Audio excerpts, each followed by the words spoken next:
Good evening. Welcome to our current affairs session. Today is November 14th. India is celebrating the birth anniversary of the first Prime Minister of India, Pandit Jawaharlal Nehru. And the government has organized separate programs, and the Congress party also organized separate programs. Congress party had a fear that the government may not organize this particular event. That is the reason why the Congress party organized its own event as a mark of respect to Pandit Jawaharlal Nehru, and it invited various people, but it did not invite the Prime Minister of India.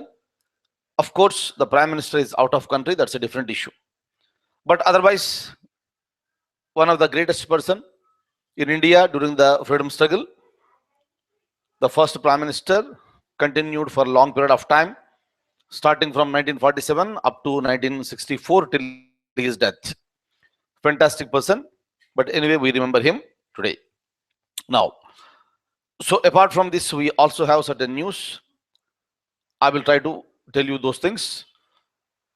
With relation to IPL match fixing and spot fixing, the Supreme Court has appointed Mudgal Committee. This point we have discussed in the previous classes, and we know what is the meaning of this. And the committee has submitted the report to the Supreme Court very recently. And today, the Supreme Court has given out 4 important names. And Mr. N. Srinivasan's name is also there. So obviously, it will become a break in the journey of Srinivasan, who wants to become the BCCI president again. So it will be a big blow.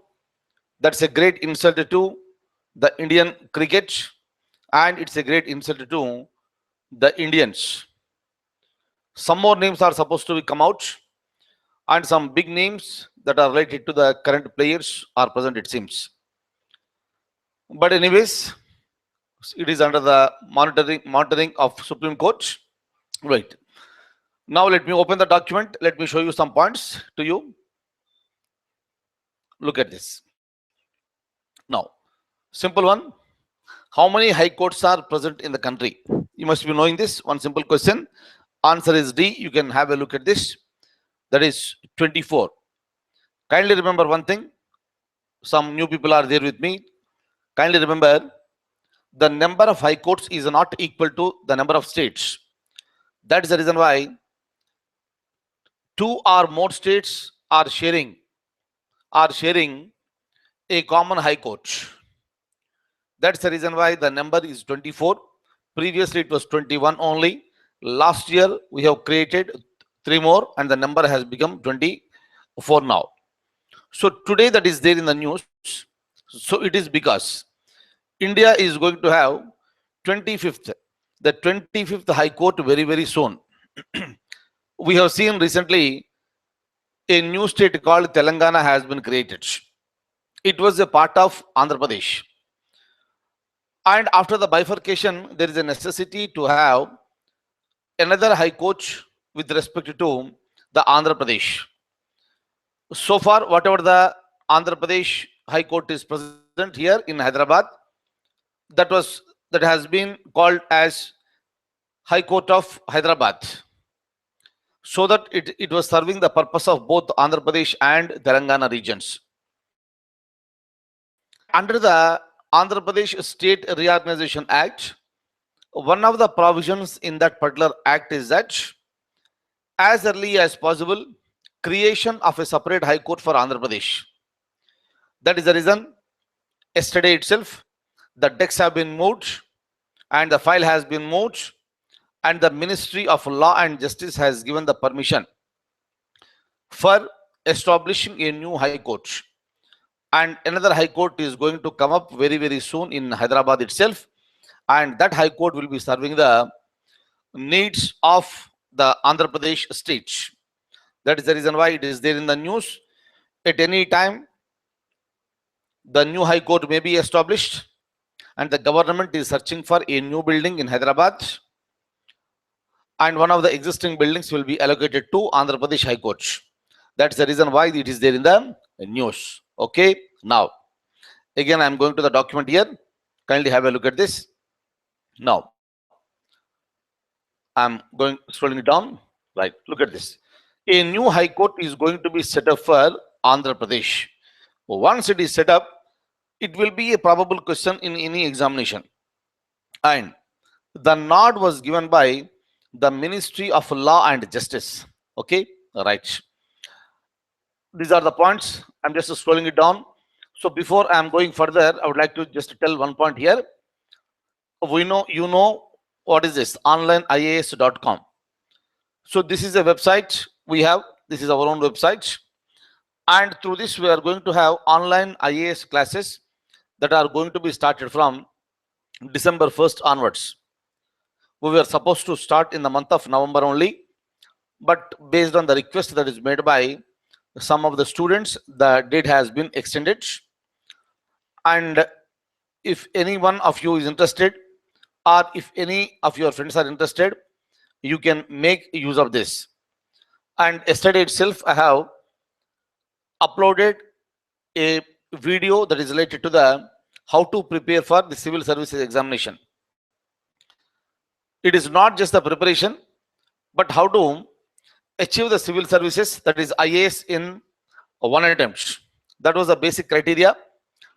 And that video runs for more than 1 hour. Kindly have a look at that video so you will get a larger idea. Clear? If you are preparing for this examination, that's okay. Otherwise, it will be useful for you to understand the scheme of the examination and understand the procedures to be followed for preparing for IAS, so that you can be guiding others. And that video is there. I request you all, please go through that video one time. Right? Now, I'm going back to this screen here. I'm going back to the next line. Look at this. So we have a concept called this IHDS. It stands for India Human Development Survey. This is considered to be the largest non-government pan-India survey. So very frequently, this particular organization will go for the survey system here. And see here, in India, we always talk about the intercaste marriages, inter-religious marriages. Though the constitution has abolished the concept of untouchability, even today also the concept of untouchability is present in various parts of Indian system. And when the survey has been conducted here, it is the latest news. The survey was conducted on 42,000 households. They are represented by class and social group. And look at the third point, point number 3. I'm going to highlight this. According to this survey, only 5% of Indian marriages are intercaste. See, what is the basic idea here? When a marriage is becoming intercaste or interreligious, in some of the societies that become an issue. Because India is a country where we follow so many traditions. These traditions, values, the norms are very, very common in every group that is present in India. That's the reason why, even after achieving so much of awareness, even after getting educated to such a level, even after the concept of globalization has come into the picture, even after the cultural integration is taking place, even today also, whenever such type of marriages are taking place, it is becoming a bigger issue. But look at this, the percentage. Out of the total marriages that are happening here, just 5% of the Indian marriages are intercaste. And for that particular 5% here, so many disturbances will take place. Sometimes the people may be harassed, and in the worst cases here, sometimes the people are being killed also. Meaning the consequences are so severe here, and that is an unfortunate aspect, in fact. But otherwise, with respect to understanding the various concepts that are present in any particular social group or the so-called the religious group. If these marriages are happening, so let there be no disturbances here. But otherwise, majority of the people in India, even today, they are living in the rural areas. More than 78% of the Indian population, even today also it is living in the rural areas. And in rural areas, we have the concepts called community panchayat, or sometimes we use the word. And unfortunately, they are playing the very, very crucial role, and they are punishing the people who are going for the intercaste marriages here. But according to this survey that was conducted here, it is only 5% the intercaste marriages here. Kindly see here why these points are important for the examination.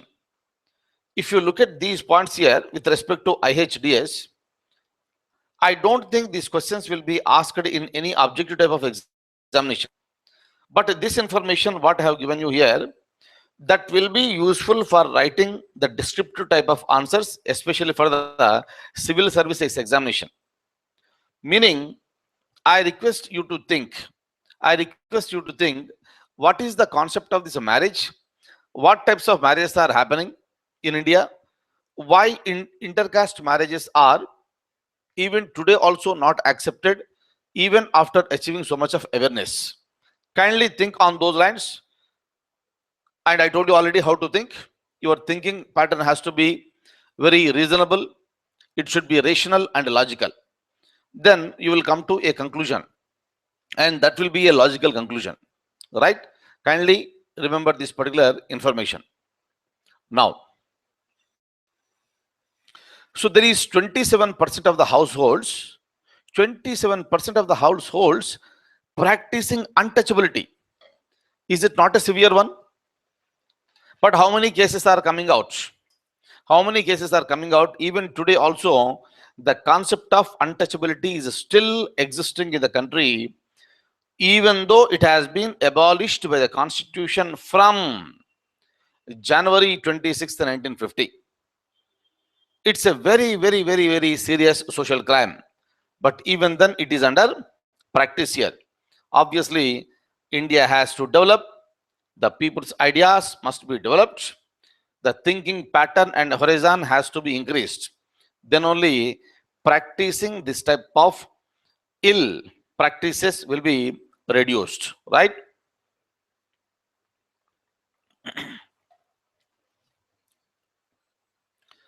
See here, I would like to say one thing here. So there was a request from some of the people that they want to have the information and the questions in the text format. Because of the time schedule that is not available for me here, so I'm just giving you in the form of these videos.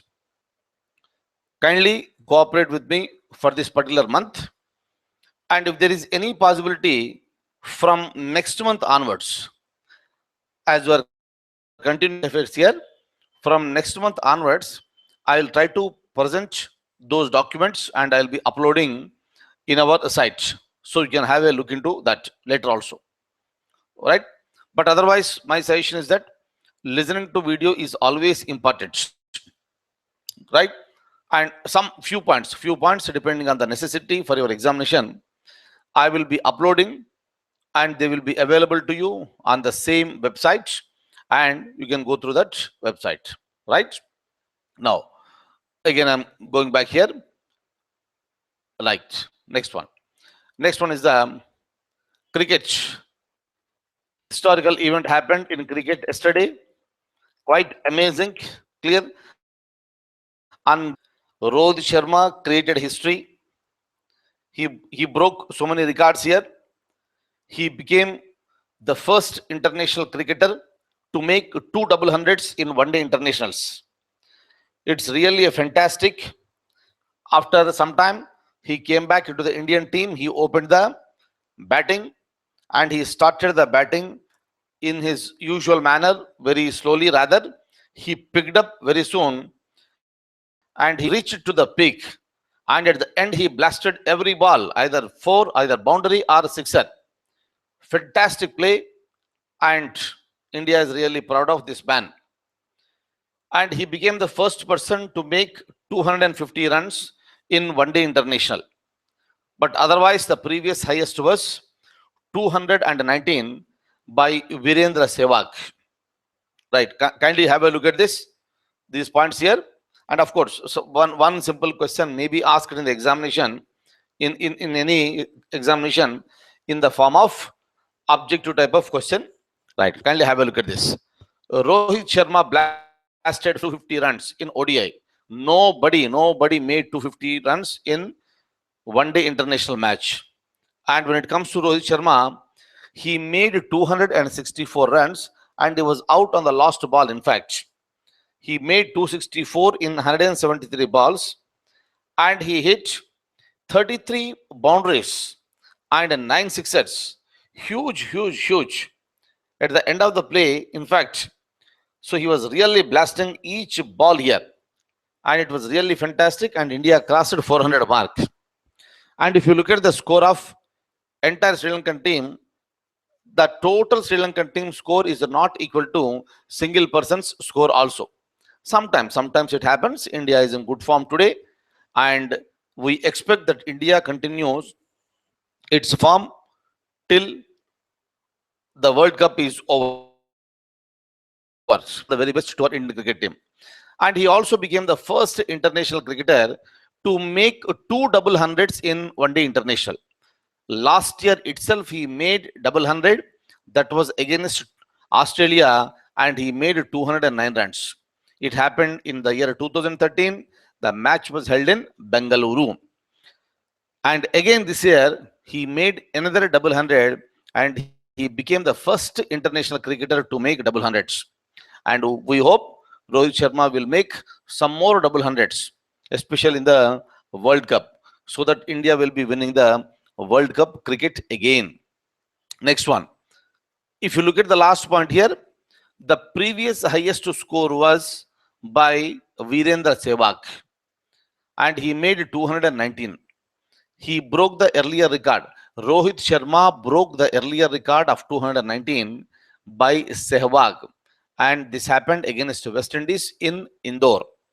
Kindly remember, in the examination, in any examination, the question may not be so simple: who hit more than 250 runs in one day international, because everybody knows it, that can happen. So very easily you can go for the answer. But the possible question may be, against which country Rohit Sharma made his first 250 runs in ODI, right? So kindly remember, it is against Sri Lanka. Because Rohit Sharma is there in the news because of his double turn, the question related to Sehwag may also be asked. And kindly remember, he made 219 against West Indies, right? Next, look at this. We have a question, and you must be knowing this particular answer here. I'm straight away showing it to you. Who of the following was the first cricketer to hit double century in one day internationals? Clear? Look at this, A, B, C, D. You must be knowing. The answer is Sachin Tendulkar. And Sachin Tendulkar he became the first international cricketer to make 200 runs, right? And it was against South Africa.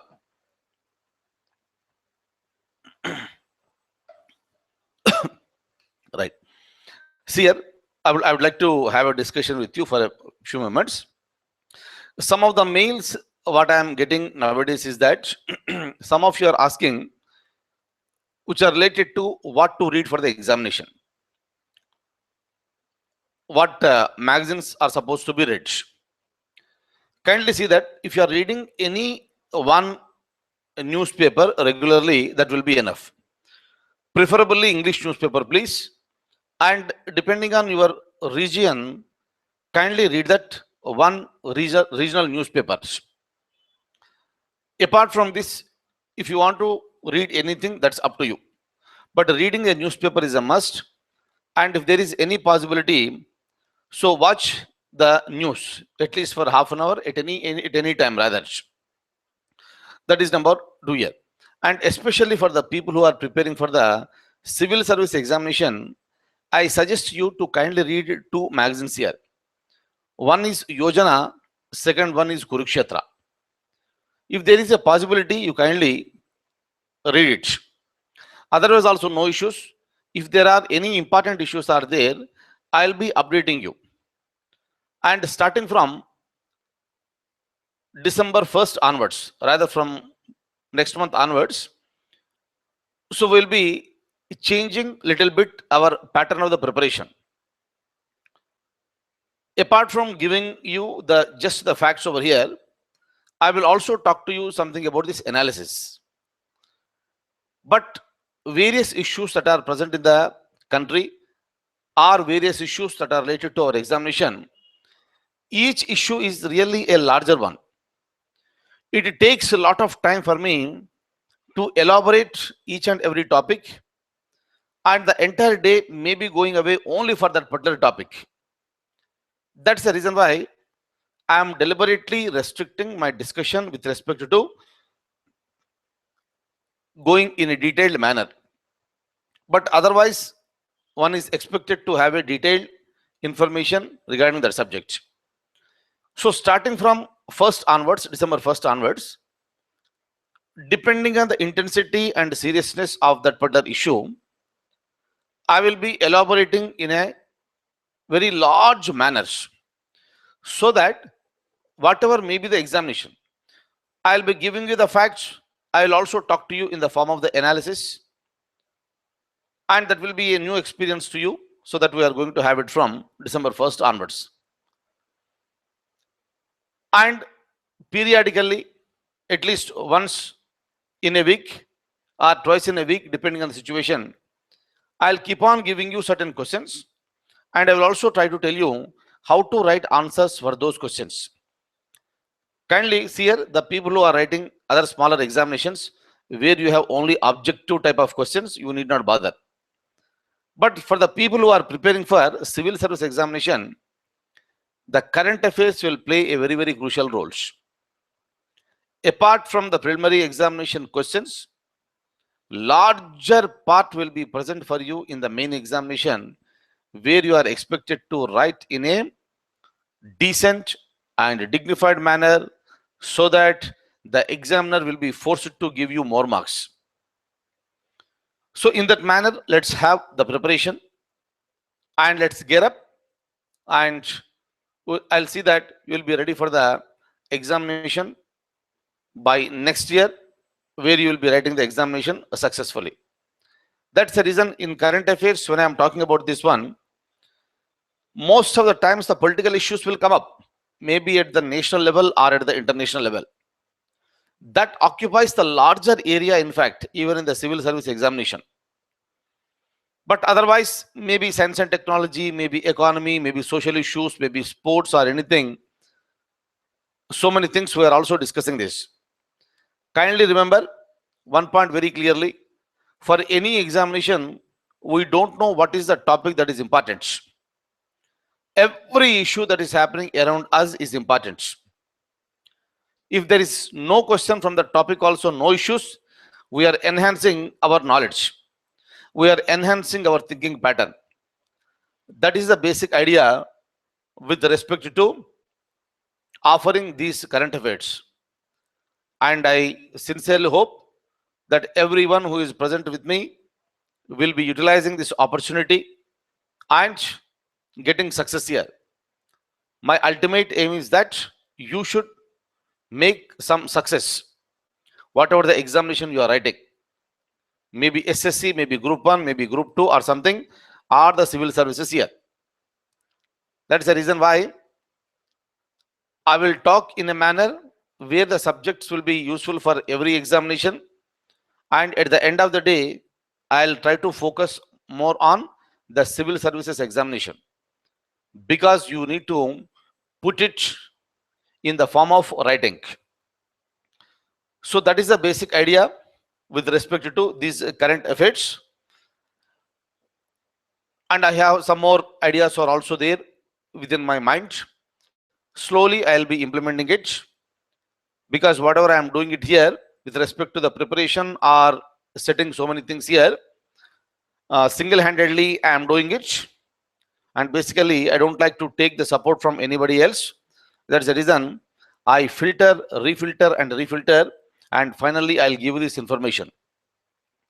Hence, whatever you are getting on this screen from me, from this website, everything will be useful for every examination.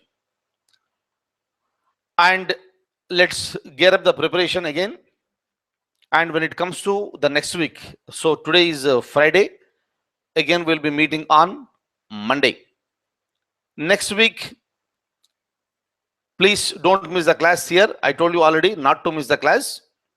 If you are missing the class also, you can watch the video next day. But I don't want you to watch the video next day.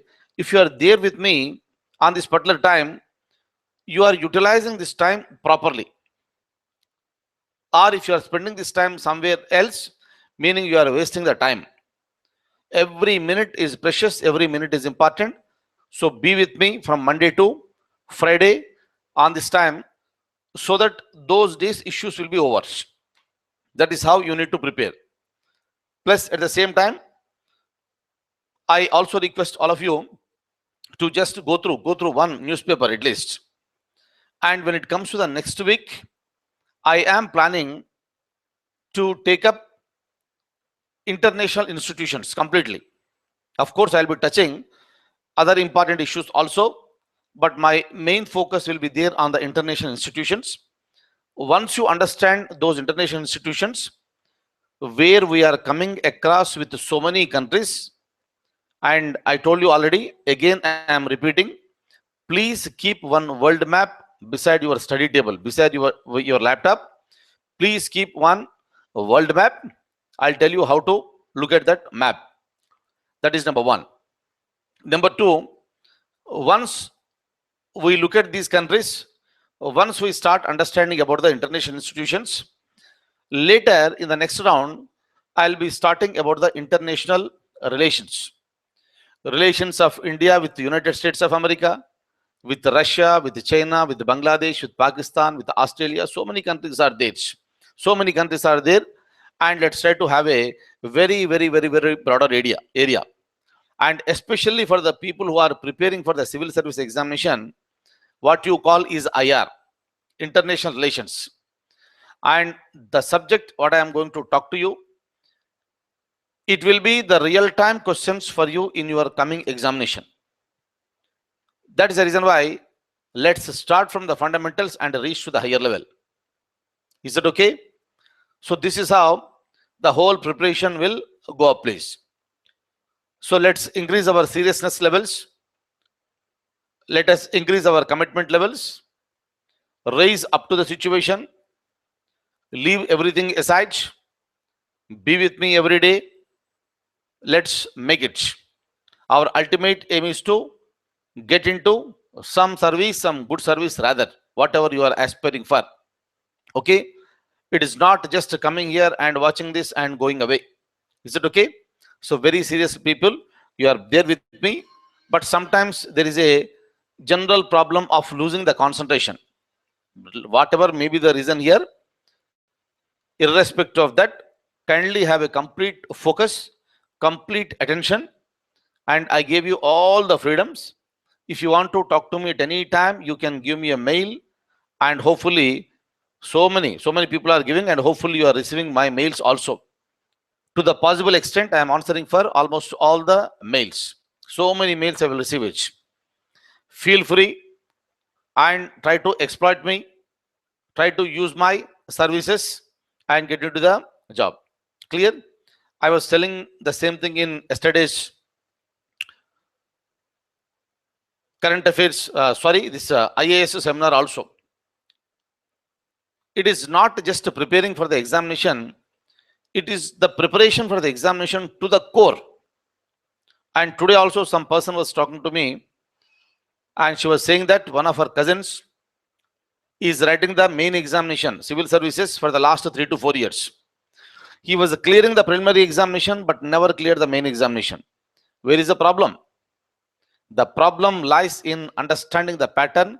The problem lies in the presentation. Having just knowledge is not important to get into the service. But how do you put it on the paper? How do you present yourself? What do you present? In how many words you will present? What are the words you are supposed to use? Everything will play the crucial role. So these are the live examples, whatever I am speaking to you. And let's gear up. Let's increase our consciousness. Let's increase our commitment levels. I will be working, and I hope everybody who is present with me also be working very, very seriously. Is that clear? And before I close this session, one last point for you is that with respect to this online IAS coaching here, that is going to be started from December 1st onwards, and I suggest you to recommend it to your friends also, if anybody is interested. Is that okay? And kindly tell only those people who can really be with me continuously for a period of 1 to 1.5 years. Starting from December 1st, they should be with me up to April 2016. It is approximately 1.5 years, less than 1.5 years, rather 1 month less than 1.5 years. And we'll see that they'll be cracking the examination without fail. But highest levels of commitment, they need not do so many things here. They are expected to follow my instructions. That is the only thing. Since you are my close friends, I am just intimating it to you. If you have any friends, let them join and we'll go ahead. So I wish you all the very, very best. Thanks for being with me this week. I'll see you again on Monday evening at the same time. Till then, I wish you all the very, very best. And I wish you a very, very, very happy weekend. Thank you so much for being with me. Good night.